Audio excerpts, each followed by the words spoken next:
kalau misalkan saya mau mendonorkan darah saya itu syaratnya gimana biar nanti umat juga tahu. Sebenarnya singkat saja, COVID-19 itu apa dan mengerikan seperti apa sih, Dok?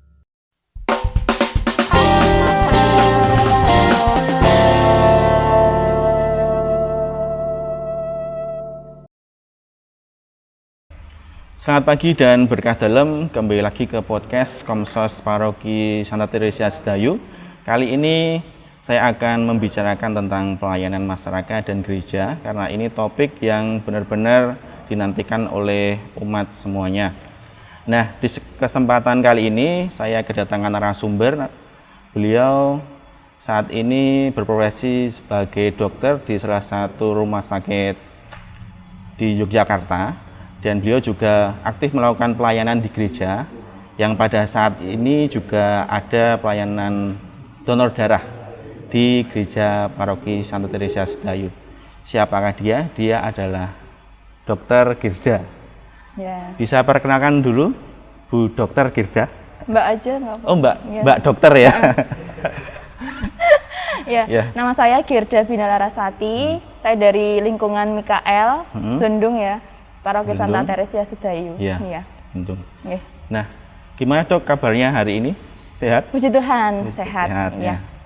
Ini untuk pelayanan di rumah sakit juga lancar karena efek pandemi ini? Mungkin saya luruskan ya Mas. Ya. Jadi saya memang di rumah sakit, tapi saya tidak melayani pasien secara langsung karena saya mengurusi pendataan kanker di Sarjito. Oh iya. Nah, ini langsung saja saya tanyakan ke Dokter Girda. Dokter Girda, apakah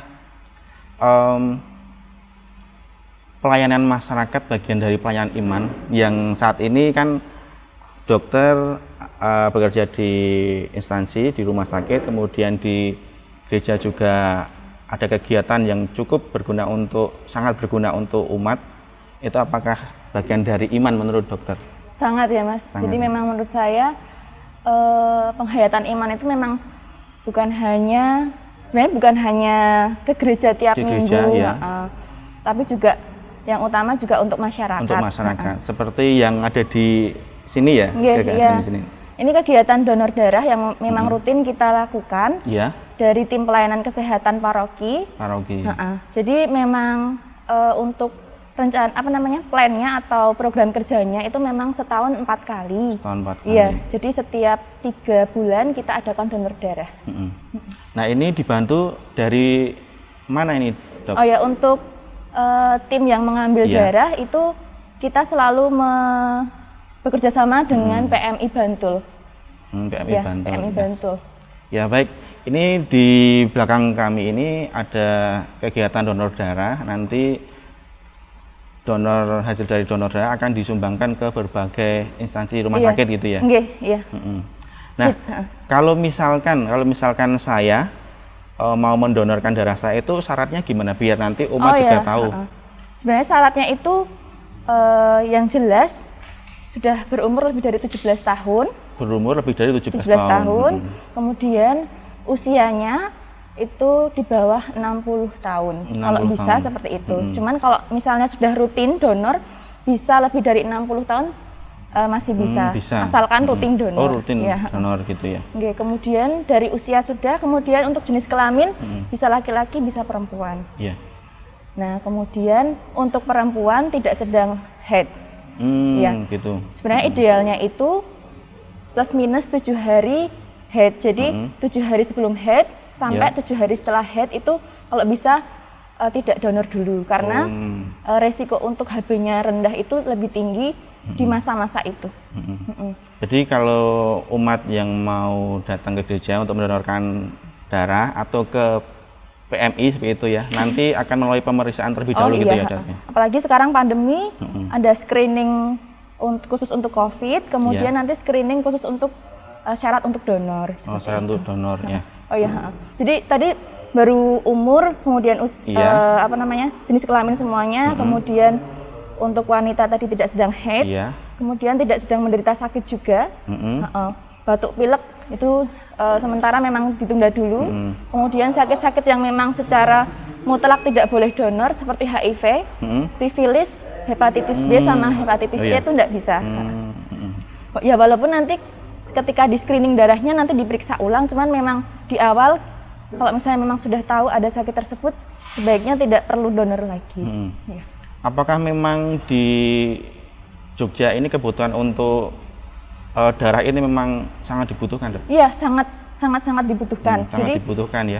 Jadi semua rumah sakit itu pasti membutuhkan darah karena pasien-pasien yang rawat inap itu pasti walaupun tidak selalu banyak, cuman pasti ada kebutuhan untuk darah. Kebutuhan untuk darah.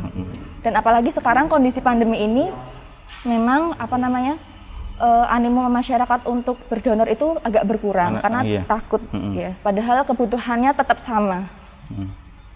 Kalau misalnya di sini ada umat yang mau mendonorkan darahnya, itu harus ke rumah sakit atau PMI mana, Dok, yang bisa setiap hari melayani? Jadi kalau misalnya buat teman-teman misalnya mau donor darah secara rutin itu bisa setiap 60 hari sekali itu sekarang sudah sekali. Ya 60 hari sekali itu sekarang sudah bisa donor darah di PMI manapun, bisa Sleman, Bantul, Kulon Progo, Kota atau Gunung Kidul itu bisa.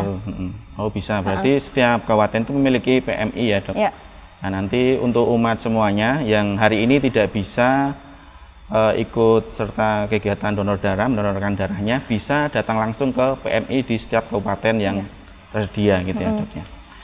Dok, untuk ini dengar-dengar Dokter Gerda ini ada kampanye kebersihan lingkungan hidup. Ya sebenarnya bukan kampanye yang secara resmi gitu ya, Mas ya. Cuman saya agak concern aja tentang lingkungan hidup seperti itu karena saya melihat kok sekarang saya banyak menemui sampah di mana-mana. Dan saya banyak melihat juga anak-anak muda sekarang itu secara secara enak itu mengkonsumsi plastik satu kali pakai. Jadi saya agak prihatin, cuman karena saya juga masih sama-sama seumuran dengan mereka, kadang saya untuk mengingatkan itu kadang masih agak susah gitu. Jadi mungkin dari sini mungkin saya juga pesan ke teman-teman untuk mengurangi plastik sekali pakai karena memang plastik kan tidak bisa diurai. Bisa diurai tapi butuh ratusan tahun. Dan di laut memang sudah sangat banyak plastik. Dan memang sudah ada bukti-bukti ya Mas ya di berita-berita kalau di laut itu banyak ikan yang isinya tuh perutnya ternyata sampah plastik seperti itu. Itu sangat membuat hati saya tuh sedih sih. Iya. Sedih sekali. Dan satu lagi. Ketika saya naik kendaraan di jalan, terus saya lihat ada orang di samping atau di depan saya itu dengan enaknya membuang sampah di jalan itu, saya rasanya tuh kayak sakit gitu. Soalnya mereka saya rasa kok mereka memang belum ada kesadaran terhadap hal itu. Oh ya. Emang sekarang sering dijumpai ya, Dok. Apa itu tentang minuman kaleng, minuman plastik, botol bersoda seperti itu, kemudian fast food seperti itu kan semuanya harusnya instan gitu ya. Apa yang enak untuk digunakan ke konsumen itu lebih diminati seperti itu ya. Nah, apakah segawat itu untuk di Paroki Sedayu ini, Dok? Ya, sebenarnya ini terjadi di semua tempat ya. Di Indonesia ini saya lihat seperti itu. Jadi di semua tempat itu sekarang kok karena trennya itu sekarang instan, kemudian minum-minuman manis, boba-boba seperti itu kan sekarang banyak ya. Maksudnya anak muda sekarang tuh sering beli minuman manis, kemudian botolnya ya udah mereka buang aja gitu. Padahal sebenarnya kita bisa ada upaya untuk 3R ya, recycle, reuse sama satu lagi reduce. Jadi pertama reduce dulu, mengurangi penggunaan sampah plastik, kemudian reuse, jadi menggunakan ulang. Misalnya beli botol minuman manis tadi, nanti botolnya bisa dipakai lagi, misalnya untuk menanam tanaman atau menanam biji gitu. Kemudian yang ketiga recycle itu kita proses kembali, misalnya untuk membuat bunga hias atau membuat asbak atau vas bunga seperti itu. Berarti bisa sampah yang ada saat ini itu sebenarnya bisa untuk dikelola kembali untuk menjadi hal yang lebih ekonomis ya. Tapi memang terutama yang paling utama itu reduce-nya itu, jadi menguranginya itu. Mengurangi ya. Karena kalau sudah dikurangi berarti kan meminimalkan adanya sampah itu, seperti itu. Terus bisa, kalau udah reduce, kita reuse, kemudian kita recycle. Gitu. Sejauh mana Dokter Girda untuk mengedukasi masyarakat di sekitar sini? Jadi kalau saya kan karena tidak memiliki platform atau background instansi, bukan instansi tapi komunitas yang saya masuki. Jadi saya memang benar-benar individual.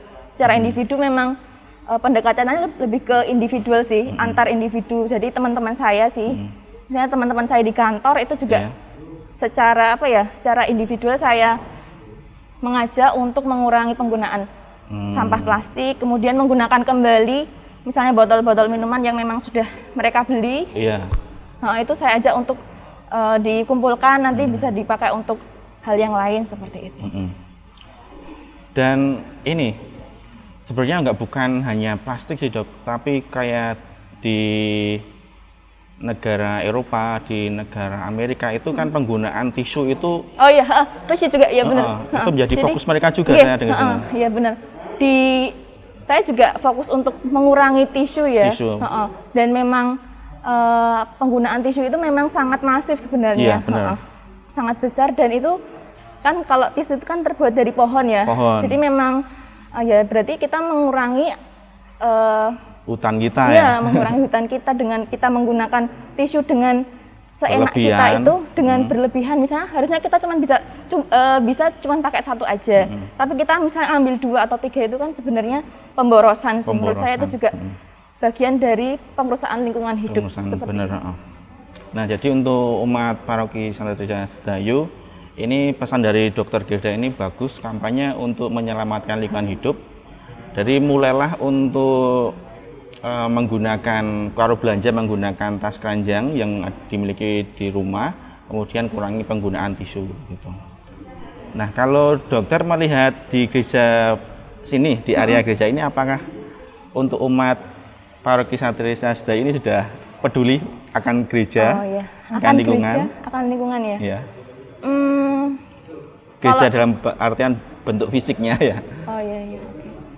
Kalau saya lihat sebenarnya sampahnya sudah sudah terpisahkan. Waktu itu saya lihat ada sampah plastik, sampah organik, sampah anorganik itu sudah terpisah sebenarnya. Cuman mungkin memang kadang masih sikapnya masih secara sembarangan memasukkan sampah yang organik ke yang non organik seperti itu. Mungkin masih harus dibenahi sih masalah itu. Terus kan di depan tuh kadang juga ada yang jualan-jualan itu ya Mas, itu masih banyak juga yang nggak bawa kantong plastik, nggak bawa kantong belanja dari rumah, jadi mengkonsumsi plastik 1 kali pakai setiap hari dalam jumlah yang banyak itu yang harus diperbaiki lagi sih Mas. Romo setiap kali akhir misa juga sering memberi saran kepada umat, kalau misalnya merokok, puntungnya jangan dibuang di pot bunga gitu. Itu juga bagian dari edukasi umat, edukasi masyarakat ya Dok ya. Nah Dok, untuk kampanye lingkungan hidup ini, apakah dokter dulu membuat skripsi atau tesis yang sama juga? Skripsinya saya kan S1 ya kemarin, belum S2, jadi untuk skripsi sih enggak memakai lingkungan hidup, karena mungkin kalau yang seperti itu lebih ke kesehatan masyarakat gitu ya. Cuman kemarin emang pakainya kasus klinis sih di rumah sakit. Nah, ini udah mulai ramai Dok ini untuk kegiatan donor darah ini. Ini pengumuman udah mulai dari kapan Dok ini Dok? Kalau pengumuman sih biasanya kita lakukan 1 sampai 2 minggu sebelum donor darah ya. Berarti ada pendaftaran ke lingkungan terlebih dahulu atau langsung bisa datang? Jadi kami umumkan tim pelayanan kesehatan ke koordinator ketua lingkungan, kemudian dari ketua lingkungan nanti menyebarkan ke umatnya masing-masing gitu. Kemudian dan saya juga ada kontak para pendonor setia, jadi para pendonor juga saya kontak biar mereka juga notice kalau ada donor darah gitu. Jadi bisa, maksudnya tanpa harus melihat di grup lingkungan, mereka udah dapat dulu karena kan mereka sudah donor rutin, jadi kemungkinan untuk donor lagi lebih tinggi seperti itu. Nah, untuk selanjutnya saya Dok mau tahu, sekarang kan ini pandemi COVID-19 ini mulai merajalela kembali, sempat ada penurunan, kemudian sekarang ada kenaikan. Ini dokter menanggapinya gimana? Iya, kemarin memang ini ya kasusnya sempat turun. Sempat turun.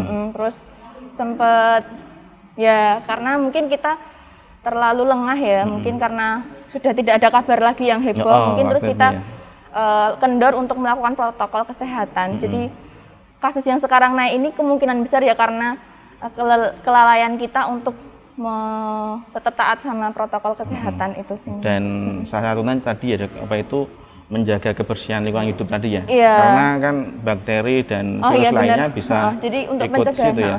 Untuk pencegahan COVID kan salah satunya juga menjaga kebersihan. Cuci tangan, kemudian membersihkan atau desinfeksi lingkungan kita yang memang rawan untuk dipegang seperti itu. Nah, seperti itu. Untuk pandemi COVID-19 ini, Dok.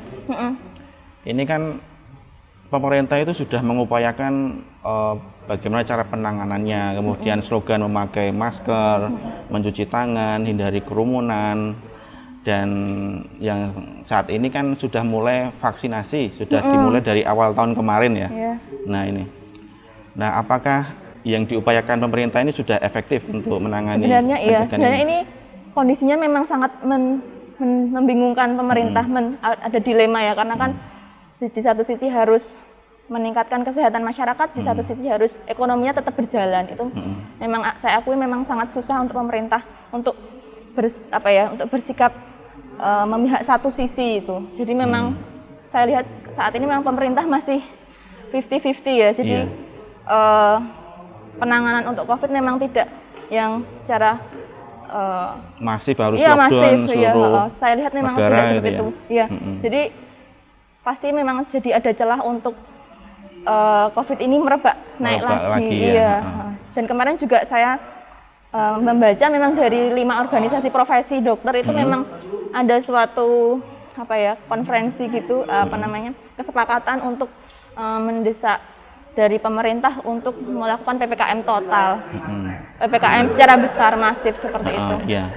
Karena memang maksudnya dari profesi kan juga yang secara real menangani dan melihat sendiri pasien dan seberapa banyak pasien di rumah sakit itu dan seberapa susahnya keluarga pasien itu mencari bed kosong itu ya, yang memang mungkin orang awam tidak pernah merasakan secara langsung.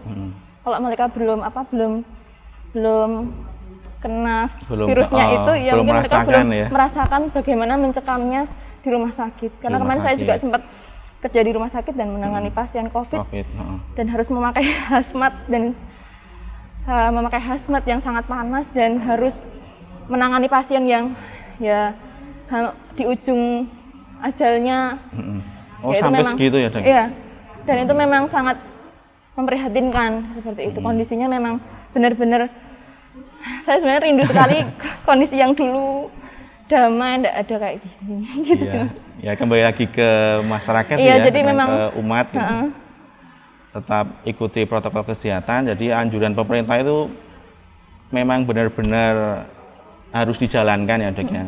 Kenapa mungkin pemerintah tidak melakukan lockdown? Karena juga mempertimbangkan ekonomi juga mungkin ya, Dok. Ekonomi negara kalau lockdown nanti Indonesia belum siap untuk membiayai semuanya, malah nanti banyak kekurangan sana sini seperti itu.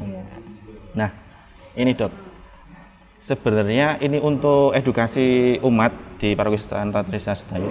Sebenarnya singkat saja, COVID-19 itu apa dan mengerikan seperti apa sih, Dok? Semengerikan apa gitu ya? Edukasi untuk biar jadi, mereka mengenal. Mungkin saya tidak bisa menjelaskan secara detail Yang jelas COVID ini kan sebenarnya semua orang sudah tahu ya, COVID itu apa? Itu adalah virus yang awalnya dulu berasal dari Wuhan ya, Cina ya. Terus di akhir 2019 ya Mas ya. Dan sekarang sudah menyebar di seluruh dunia dan dinamakan pandemi karena memang kasusnya itu ada di seluruh dunia. Dan menjadikan kondisi kegawat daruratan secara kesehatan seperti itu. Dan virus ini memang ketika memang sudah banyak menyebar di suatu tempat itu memang kan ini virusnya RNA ya. Jadi kalau virus RNA itu memang dia itu suka untuk bermutasi, mempertahankan diri agar dia tetap bisa survive gitu. Jadi memang kemungkinan untuk mutasi itu semakin tinggi di suatu populasi yang memang COVID-nya itu banyak seperti itu. Makanya sekarang banyak mutasi-mutasi. Ya, sekarang ada mutasi-mutasi dari luar maupun dari Indonesia sebenarnya ada. Cuman memang yang dari luar itu yang kemarin ditemukan ada beberapa ya, 3 atau 4 itu memang daya tularnya itu memang lebih cepat. Walaupun untuk tingkat kematian atau keparahan itu belum terkonfirmasi lebih ganas itu belum. Cuman memang penularannya lebih cepat. Lebih cepat. Itu.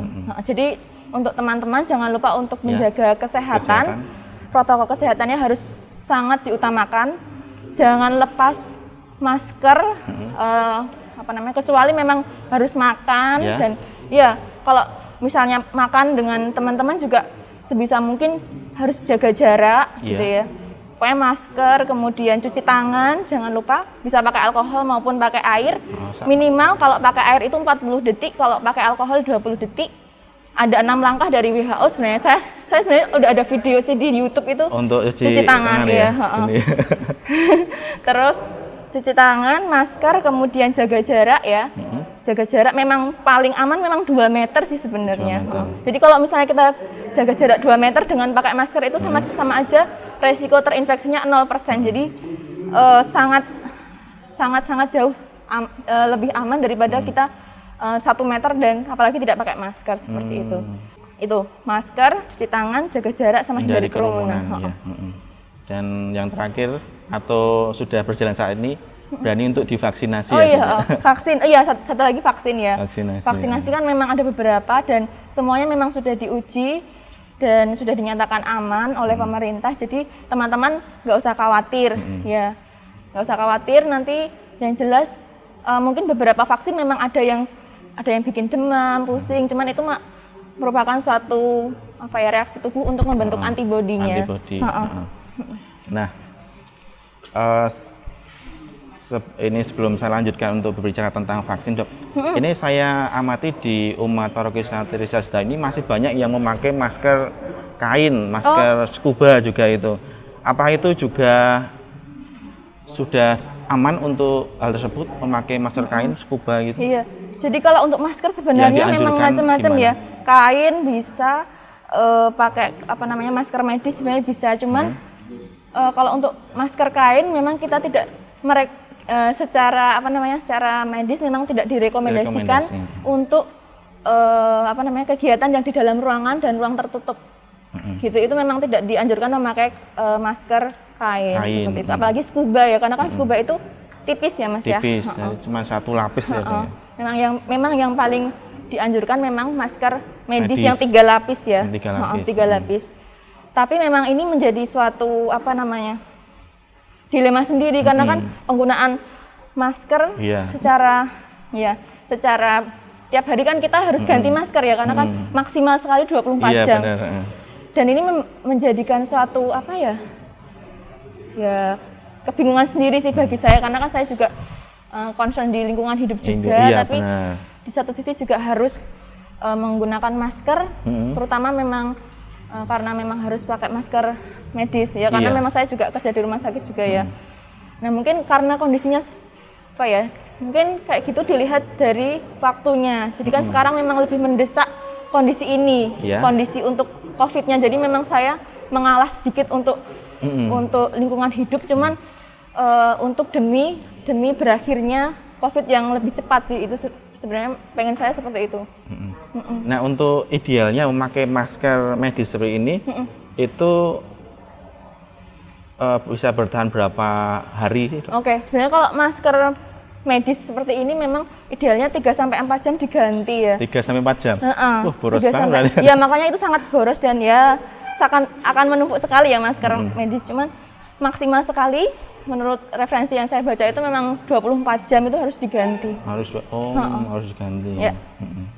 Berarti stok yang ada di box itu mungkin nggak nyampe 1 minggu bisa habis, Dok. Iya. Dilema juga ya, karena di satu sisi kita mempertimbangkan keadaan lingkungan hidup yang sekarang kita bisa amati sampah di mana-mana. Satu sisi kita juga mengharapkan ada pencegahan protokol kesehatan ketika kita menggunakan masker gitu ya, Dok. Satu lagi Mas, sekarang kan masker banyak diproduksi ya Mas ya, diproduksi oleh berbagai macam pihak. Nah jeleknya itu karena kebutuhannya memang tinggi, jadi ada beberapa pihak yang memproduksi masker dengan tidak standar. Padahal kan masker seperti ini harusnya kan steril ya. Jadi pembuatannya juga dengan metode yang steril, tidak asal membuat, dan memang kalau memang bisa 3 lapis itu lebih bagus seperti itu. Nah itu. Jadi untuk umat semuanya, untuk masyarakat juga, untuk salah satu protokol kesehatan yaitu memakai masker.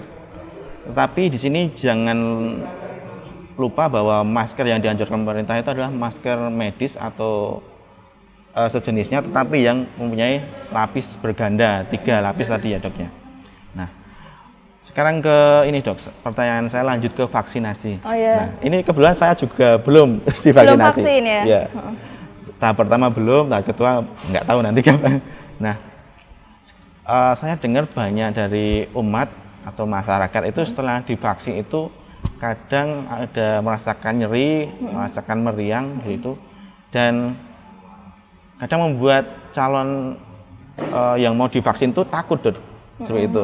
Nah, untuk dokter itu apa sih vaksin itu, atau sebenarnya vaksin itu tidak memberi efek yang seperti itu gitu, bisa memberi penjelasan supaya mereka berani untuk divaksinasi gitu. Jadi tadi sebenarnya sudah saya sampaikan ya, jadi semua vaksin itu yang ada di Indonesia ini memang dinyatakan aman oleh oleh pemerintah dan oleh dari ID juga mengatakan aman ya. Jadi memang teman-teman tidak perlu khawatir. Ya, tidak perlu khawatir. Tidak perlu khawatir karena memang isinya itu, vaksin itu sudah buat sebagaimana mestinya. Jadi bukan vaksin hidup, bukan virus hidup yang dimasukkan ke dalam tubuh. Terus kita bisa kena COVID itu enggak. Jadi memang sebenarnya vaksin itu ada 2 macam. Ada virus yang dilemahkan, ada virus yang dimatikan.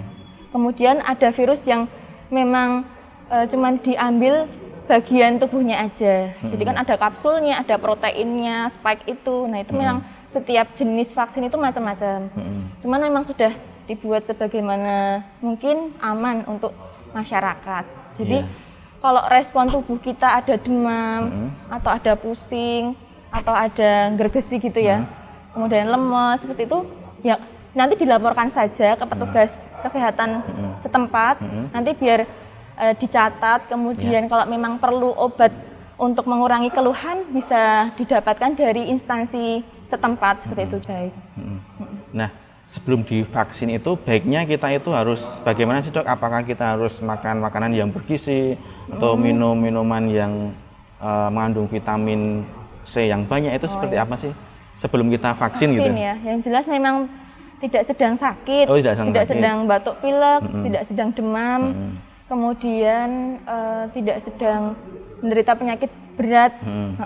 Penyakit berat tuh misalnya penyakit autoimun atau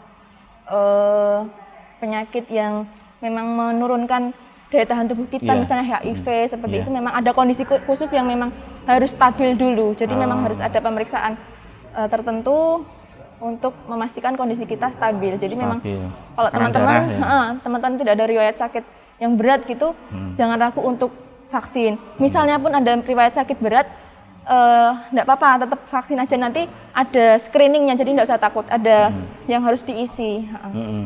Itu ya. Iya. Nah, baik. Jadi itu tadi kita sudah membicarakan banyak hal, yaitu tentang kegiatan yang ada di belakang kita ini, kegiatan donor darah. Kemudian tadi kampanye lingkungan hidup, ya gimana kita harus mengelola lingkungan hidup kita supaya lebih terjaga, supaya kita bisa hidup berdampingan dengan alam seperti itu.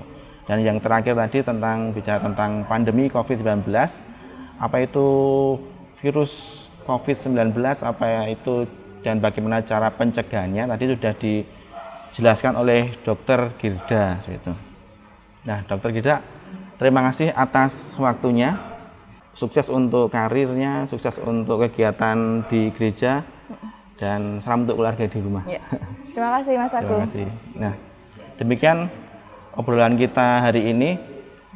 Untuk itu tonton terus podcast Komsos Paroki Santa Teresa Sedayu, karena di sini kita akan menghadirkan hal yang menarik dan inspiratif. Akhir kata dari kami, terima kasih, selamat pagi dan berkah dalam. Berkah dalam.